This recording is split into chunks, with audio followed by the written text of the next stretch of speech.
देने से पूर्व आप अपने हाथ उठाएं। दिल्ली किस देश की राजधानी है? हाँ जी बताइए। मैम, दिल्ली भारत देश की राजधानी है। बहुत ही सुंदर, बैठ जाइए।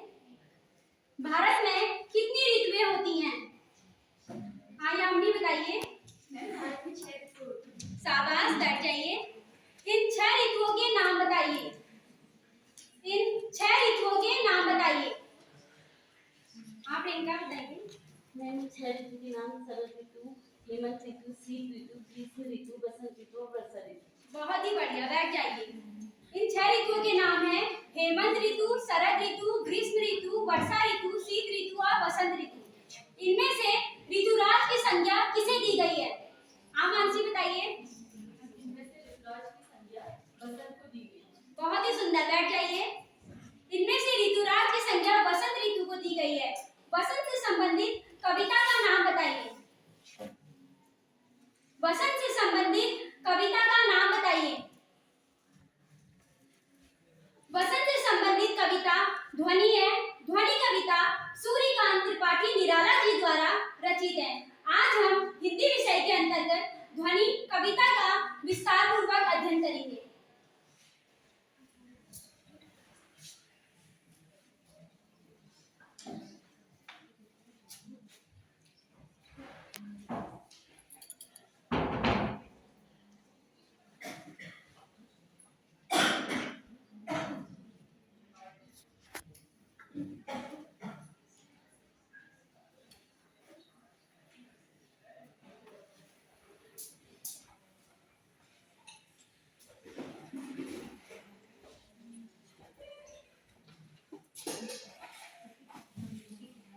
सभी विद्यार्थी चार्ट की तरफ देखेंगे। अब हम चार्ट के माध्यम से कविता का वाचन करेंगे। उपयुक्त कविता का शीर्षक है ध्वनि। अभी न होगा मेरा अंत, अभी अभी ही तो आया है मेरे मन में मृदुल बसंत, अभी न होगा मेरा अंत।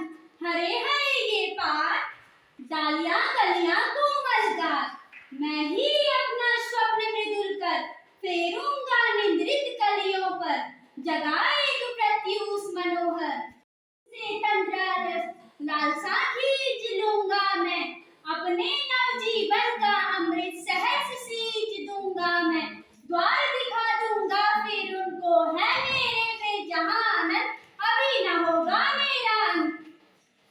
अब हम कविता में आए कुछ कठिन शब्दों का उच्चारण करेंगे।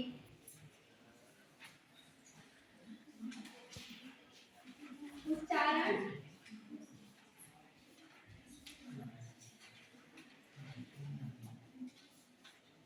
अभ्यास।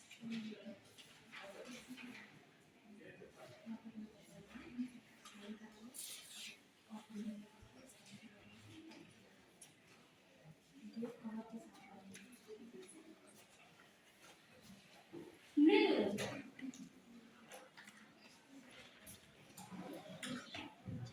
हाँ नीरज रुकिए और बोलिए मृदुल। मृदुल। शाबाश, बैठ जाइए।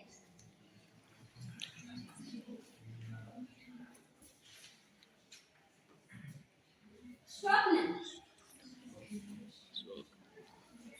हाँ प्रियंका उठिए और बोलिए स्वप्न। प्रियंका उठिए। स्वप्न। शाबाश, बैठ जाइए।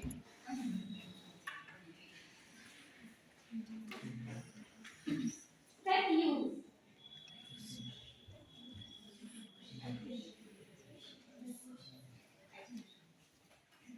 हाँ हिमांशु वर्मा उठिए और बोलिए प्रत्यूष। प्रत्यूष। बहुत ही सुंदर, बैठ जाइए।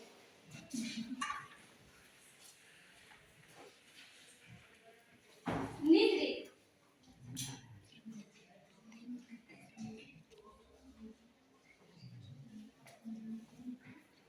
अंजलि खड़े उठिए और बोलिए निद्रित। मैम, निद्रित। शाबाश, बैठ जाइए।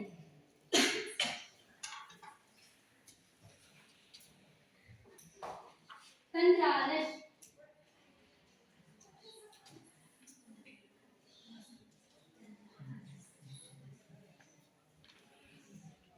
मानसी बोलिए तंद्रालस। मैम, तंद्रालस। बहुत ही अच्छा, बैठ जाइए। अब हम कविता में आए कुछ कठिन शब्दों का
बैठ जाइए।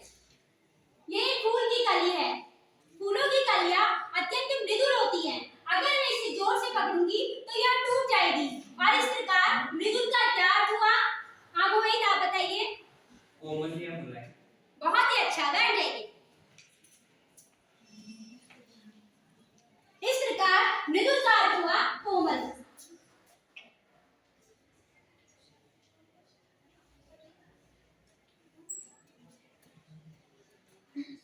स्वप्न।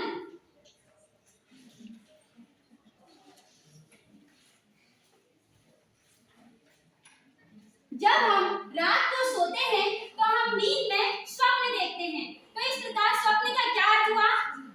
हाँ देवेश बताइए, स्वप्न का क्या अर्थ हुआ? स्वप्न का अर्थ हुआ सपना। बहुत ही सुंदर, बैठ जाइए। तो इस प्रकार स्वप्न का अर्थ हुआ सपना।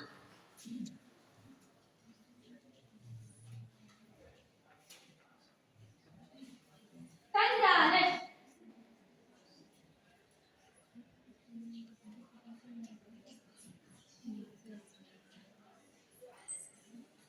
जब हम रात को सोते हैं और सुबह जब हम नींद से उठते हैं तो हमारा शरीर तंद्रालस अवस्था में होता है। तो इस प्रकार तंद्रालस का क्या अर्थ हुआ? हाँ विनीता बताइए। बहुत ही अच्छा, बैठ जाइए। तंद्रालस का अर्थ हुआ आलस या नींद से अलसाया हुआ। आलस।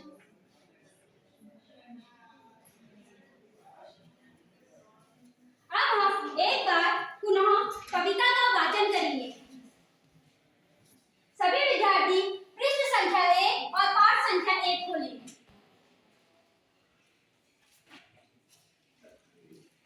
उपयुक्त कविता का शीर्षक है ध्वनि। अभी न होगा मेरा अंत, अभी अभी ही तो आया है। मेरे मन में मृदुल बसंत, अभी न होगा मेरा अंत। हरे हरे ये पात, डालियां कलियां कोमल गात। मैं ही अपना स्वप्न मृदुल कर फेरूंगा निंद्रित कलियों पर जगा एक प्रत्यूष मनोहर। पुष्प पुष्प से तंद्रालस, लालसा खींच लूंगा मैं। अपने नवजीवन का अमृत सहस्र सींच दूंगा मैं। द्वार दिखा दूंगा फिर उनको, है मेरे पे जहां आनंद, अभी न होगा मेरा अंत। अब सभी विद्यार्थी एक एक करके कविता का वाचन करेंगे। हाँ प्रियंका, आप पढ़िए कविता। अभी न होगा मेरा अंत, अभी अभी ही तो आया है। मेरे मन में मृदुल बसंत, अभी न होगा मेरा अंत। हरे हरे ये पात, डालियां कलियां कोमल गात। मैं ही अपना स्वप्न मृदुल कर फेरूंगा निद्रित कलियों पर एक जगह एक प्रत्यूष मनोहर। पुष्प पुष्प से तंद्रालस, लालसा खींच लूंगा मैं। अपने नवजीवन का अमृत संघर्ष सींच लूंगा मैं। द्वार दिखा दूंगा फिर उनको, है मेरे भी जहां अनंत, अभी न होगा मेरा अंत। शाबाश प्रियंका।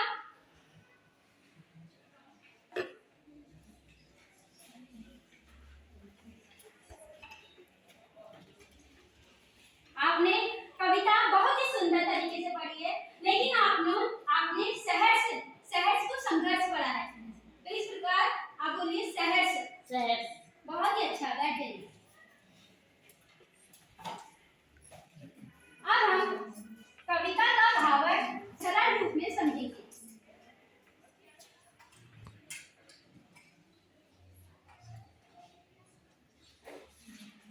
उपयुक्त कविता का शीर्षक है ध्वनि। ध्वनि कविता सूर्यकांत त्रिपाठी निराला जी द्वारा रचित है।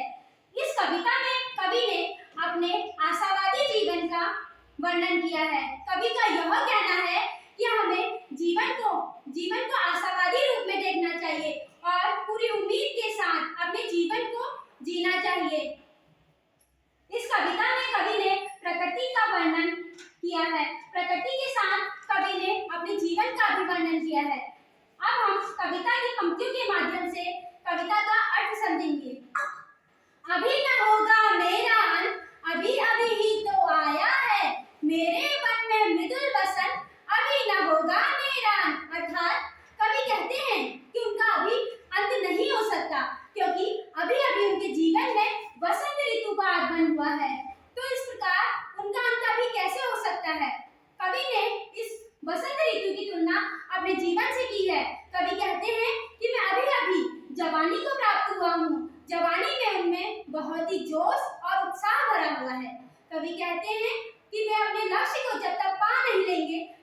हार नहीं मानेंगे। हरे हरे ये पात, डालियां कलियां कोमलदार, मैं ही अपना स्वप्न मृदुल कर फेरूंगा निद्रित कलियों पर जगा एक प्रत्युष मनोहर। अर्थात कवि कहते हैं कि जिस प्रकार बसंत ऋतु में हर तरफ हरियाली छा जाती है, पौधों की डालियों में तरह तरह के सुंदर फूल खिले हुए हैं, परंतु कलियां अभी सो रही हैं। कवि कहते हैं कि मैं अपना हाथ फेरूंगा और इन सोई हुई कलियों को जगाऊंगा। पुष्प पुष्प से तंद्रालस लालसा खींच लूंगा मैं, अपने नवजीवन का अमृत सहज सींच दूंगा मैं। अर्थात कवि कहते हैं कि मैं हर एक पुष्प से लालसा खींच लूंगा और उसका आलस्य दूर भगाऊंगा। कवि कहते हैं कि कलियां जो अभी सो रही हैं, मैं सूरज को लाऊंगा और इन सोई हुई कलियों का आलस्य दूर भगाऊंगा और एक नया सवेरा लेकर आऊंगा। द्वार दिखा दूंगा फिर उनको, है मेरे बेजहां आनंद, अभी न होगा मेरा अंत। अर्थात कवि कहते हैं मानव जीवन को यह संदेश देते हैं कि हमें अपने जीवन में कभी हार नहीं माननी चाहिए। कभी हार नहीं माननी चाहिए। कभी मानव जीवन के लिए अपनी हर खुशी, अपना हर सुख बलिदान करने के लिए तैयार है। और कभी कहते हैं कि इस प्रकार मेरा अंत अभी कैसे हो सकता है, जब तक मैं हर मनुष्य के जीवन को खुशियों से नहीं भर दूंगा, तब तक मेरा अंत नहीं हो सकता। अब आप सभी सोच रहे होंगे कि इस कविता में तो बसंत ऋतु का वर्णन है, परंतु कवि ने इस कविता का शीर्षक ध्वनि क्यों रखा है? कवि ने इस कविता का शीर्षक ध्वनि इसलिए रखा है क्योंकि जब बसंत ऋतु में हर तरफ हरियाली छा जाती है, सुंदर सुंदर फूल खिले होते हैं और उन फूलों पर बहुत ही सुंदर सुंदर तितलियां, भंवरे मंडराते हैं, तो इन भंवरों की गुंजन से एक प्रकार की ध्वनि उत्पन्न होती है और इस प्रकार कवि ने इस कविता का नाम ध्वनि रखा है। मैं उम्मीद करती हूँ कि आपको कविता का भावार्थ समझ आया होगा। अब मैं कविता से संबंधित कुछ प्रश्न पूछूंगी।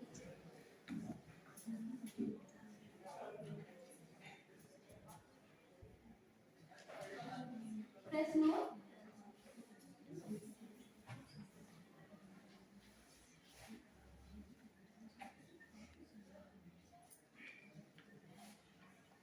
प्रश्न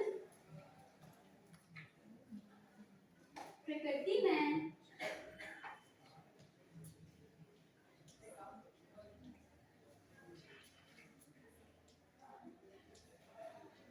हरियाली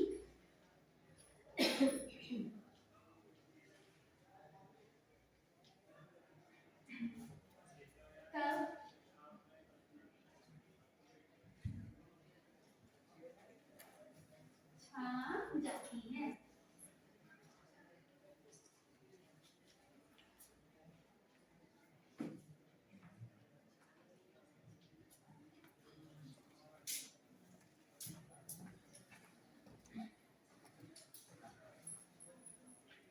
प्रकृति में हरियाली कब छा जाती है? आप जल्दी बताइए। प्रकृति पर हरियाली बसंत आने पर छा जाती है। शाबाश, बैठ जाइए। प्रकृति पर हरियाली बसंत ऋतु के आने पर छा जाती है।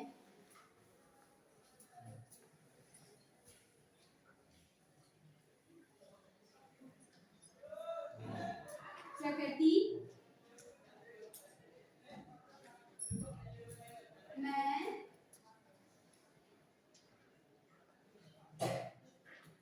हरियाली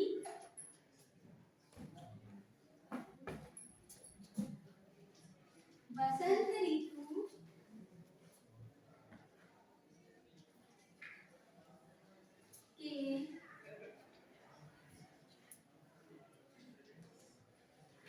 आने पर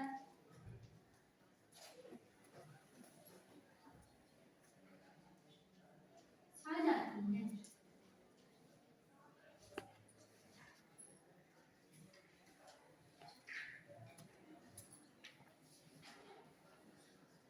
प्रकृति में हरियाली कब छा जाती है? प्रकृति में हरियाली बसंत ऋतु के आने पर छा जाती है। अगला प्रश्न है, कवि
कवि कवि ने इस कविता में किस ऋतु का वर्णन किया है?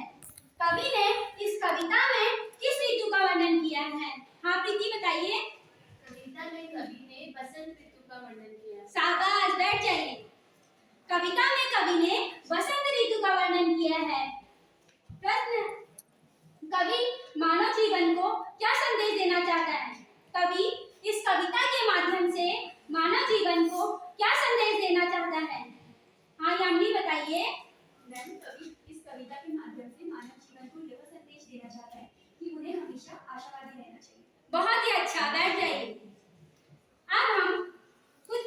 अब कुछ विद्यार्थी कविता का समूह वाचन करेंगे। प्रियंका, ज्योति, प्रभा, श्वेता। अब आप सभी उचित गति और लय के साथ कविता का समूह वाचन करेंगे।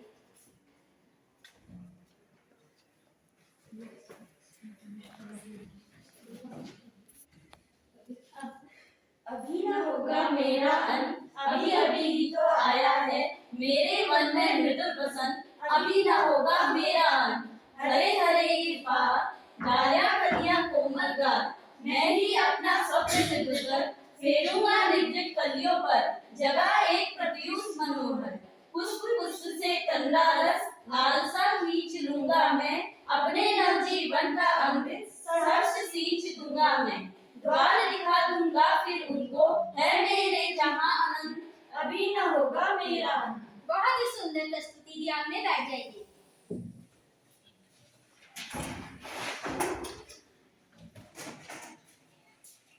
सभी विद्यार्थी श्यामपट कार्य को अपनी उत्तर पुस्तिका में उतारेंगे। उतार लिया? Yes, ma'am.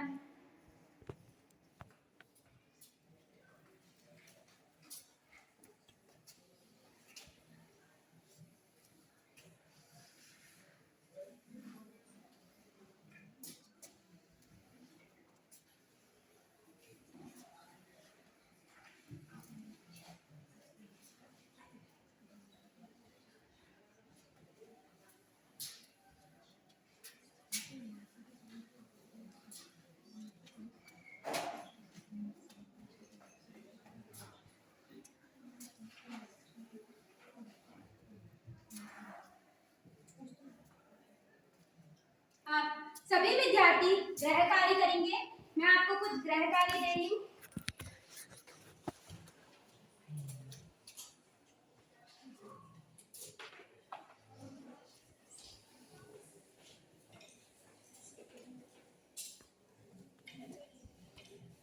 आपको निम्न प्रश्नों के उत्तर देने हैं। कवि ने कलियों को कैसा बताया है? अगला प्रश्न है, कवि को ऐसा विश्वास क्यों है कि उसका अंत अभी नहीं होगा? सभी विद्यार्थी गृह कार्य को अपनी उत्तर पुस्तिका में उतारेंगे और कल सभी विद्यार्थी गृह कार्य करके लाएंगे।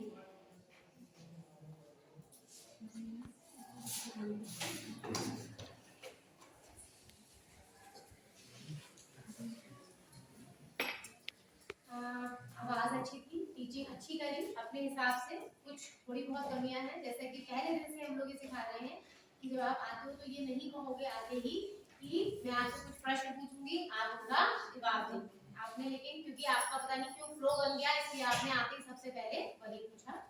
उसके बाद में आदर्श वाचन जो आपने करा, वॉइस क्लियर थी, हम और अच्छा कर सकते हैं, लेकिन वैसे ऐसा नहीं कहा जा सकता कि आपका आदर्श वाचन बहुत खराब था। इसके अलावा बाकी आपने जो विधि प्रयोग काठिन्य निवारण में किया, शब्दार्थ की कोई स्पष्टीकरण के लिए, वो भी अच्छा था। अपनी तरफ से आपने स्पष्टीकरण देने का बहुत अच्छा प्रयास किया। बस कुछ वाक्य उसमें ऐसे हो रहे थे जो कि एक दूसरे से जुड़ नहीं रहे थे। जैसे मैंने आपको पहले भी बताया है कि जब हम व्याख्या देते हैं तो व्याख्या कौशल में बहुत सारी चीजें महत्वपूर्ण क्या है। सबसे महत्वपूर्ण तो ये है कि पहला वाक्य दूसरे वाक्य से, दूसरा वाक्य तीसरे वाक्य से, सब वाक्यों में जुड़ाव होना चाहिए, बीच में वो जुड़ाव टूटना नहीं चाहिए। अगर वो टूट गया तो क्या होगा, कहीं ना कहीं बच्चे को वो व्याख्या समझने में परेशानी होगी, वो चीज नहीं होनी चाहिए थी। ठीक है बेटा, बाकी अपनी तरफ से आपने अच्छा स्पष्टीकरण देने की कोशिश करी, प्रश्नोत्तर ठीक ही थे। अंत में एक चीज ये कहूंगी, श्यामपट पर लिखते समय आप बहुत स्लो लिखते हो। आपको अपनी राइटिंग अगर रखनी है मेंटेन, लेकिन आपको लिखना भी थोड़ा फास्ट है। प्लस जैसे मैंने एक जगह आपको मार्क भी दिया कि मे और मे, मैं हिंदी वाले स्टूडेंट्स को बहुत बार ये बात बताती हूँ कि मे और मे में जो बिंदी का अंतर होता है वो बहुत महत्वपूर्ण होता है। और आप बिंदी लगा भी नहीं थी, ऐसा नहीं है कि नहीं लगा रही थी, लेकिन आप केवल क्या करते हैं, चौक को ऐसे करके छुआ देते हैं श्याम पर। जब आप छुआ दोगे तो वो चमकेगा नहीं, तो बच्चे को वो पता ही नहीं लगेगा। ये जितनी जगह बिंदी का प्रयोग था उतनी जगह पर ये समस्या थी, वरना ब्लैक बोर्ड राइटिंग बहुत अच्छी थी, आपने करा अच्छे से, लेकिन थोड़ा आप फास्ट कर सकते थे राइटिंग में, मतलब बहुत स्लो नहीं लिखना चाहिए, ठीक है ना। और बाकी मेरे हिसाब से ठीक था, अपनी यहाँ तरफ से आपने अच्छा प्रयास किया था, जो कमियां हुई हैं उनको आप धीरे धीरे, ठीक है बेटा। नसीम, टीचिंग तो बहुत अच्छी थी आपकी, वॉइस बहुत अच्छी है आपकी, ठीक है, ऑडिबल होगा मेरे ख्याल से बच्चों को, बैक बेंच पे भी ऑडिबल है वॉइस। टीचिंग एड भी बहुत अच्छा बनाया है आपने।